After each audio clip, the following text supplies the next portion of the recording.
Welcome into Factfinder Investigates. I'm Brandon Stick. It's a story we've been following for a year now. On this day, 1 year ago, then Marion Police Chief Gideon Cody used his 5-member force with help from the Marion County Sheriff's Office to launch a warrant-based search of the Marion County Record newspaper, as well as the homes of its publisher, Eric Meyer, and a city council member, Ruth Erbel.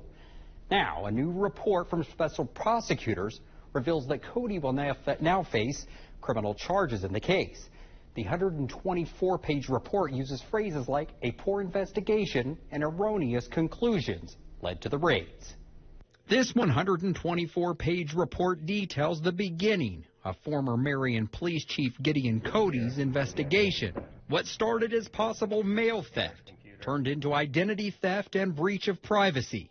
The victim, a local business owner who'd planned to renew a liquor license. The suspects, according to Gideon, the Marion County Record's Eric Meyer and Phyllis Zorn, along with then Marion City Councilwoman Ruth Erbel, and a newspaper's source. We now know no crimes were ever committed by any of them. It is clear from their investigation that they knew mere days after the raid that we had broken no law whatsoever. And the search warrants, although issued legally, prosecutors say were issued based on a poor investigation and erroneous conclusions.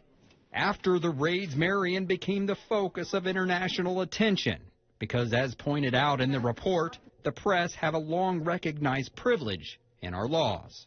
As more information began to surface, the report says Gideon sent texts to his victim, telling her to delete text message between the two. After being placed on administrative leave, Cody resigned in October. Now Cody, the only person in a list of 43, will face charges of obstruction of judicial process. He deserves it. But there are other people who have responsibility for this as well, and they really weren't addressed in the thing. And the special prosecutors will file that charge against Cody in Marion County. As far as when, that we don't know. It just is unfathomable that, why they think that this is going to be a problem. Industrial solar power, a heated topic here in Kansas. Some counties want them and some don't. Sedgwick County is now inching closer to the approval of new regulations that will allow for solar farms.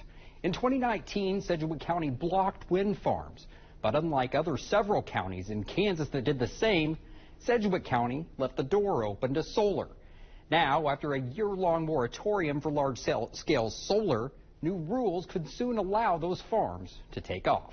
Concern about physical harm, environmental damage. Some people hate the idea, but others... There are bad places to place it, and there are good places, but to just outlaw it kind of takes away, everything. At Wednesday's commission meeting, the topic of large-scale solar farms attracted a large crowd and plenty of feedback. Last year, a moratorium suspended any large-scale solar projects in the county. The reason, according to Commissioner David Dennis, rules for these types of projects were never addressed. The regulations that we put together in the zoning regulations and the comprehensive plan really didn't address all of the different issues involved in putting a large solar project in Sedgwick County. Before the moratorium, solar projects were subject to the Planning Commission's conditional use permit, a process Dennis says lacked consistent standards and could impact community growth. I don't know what this county is going to look like in 25, 35, 45, 55 years, but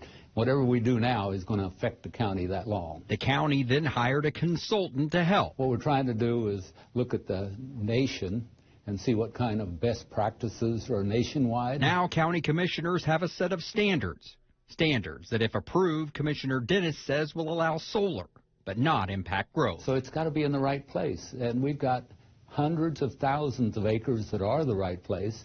We've got some areas that are in urban growth areas that I believe is the wrong place. And those new regulations were originally going to be voted on during last Wednesday's commission meeting, but because of the amount of information and public engagement, it was tabled until next Wednesday. Payment apps are quick and convenient, but experts say that they can be prone to scams. PayPal, Venmo, and Zelle are popular apps to send and receive money. On some of those apps, consumers reported losing $210 million in last year alone. These scams start with you receiving a receipt with your phone or with a phone number for you to call. And you're connected with a so-called customer service agent. But don't fall for it. It's a scam. They are going to walk you through a process that's going to mirror how you legitimately tied these accounts together, but they're going to be collecting all of that information, your financial information, your user name and password. Now, while some payment apps offer protections, existing laws do not require banks to reimburse you if you get scammed. Lawmakers have introduced a bill that would protect you from fraud when making payments to scam artists. An 8th grader from Nebraska wants to help Kansas with a scam awareness flyer. Parker Cosimono wants to take action after a scammer took advantage of his grandmother. Cosimono calls it a senior's guide to scam prevention. He's put up flyers in every senior center in Nebraska and wants to do the same right here. He wanted to make it easier, first and foremost, for folks to be able to report their experience. So that's where the QR code at the bottom of the flyer comes in, is to make it as easy as possible for folks to report their experience.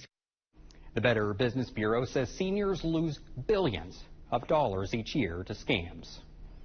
Electric cars can now run the fastest police cars.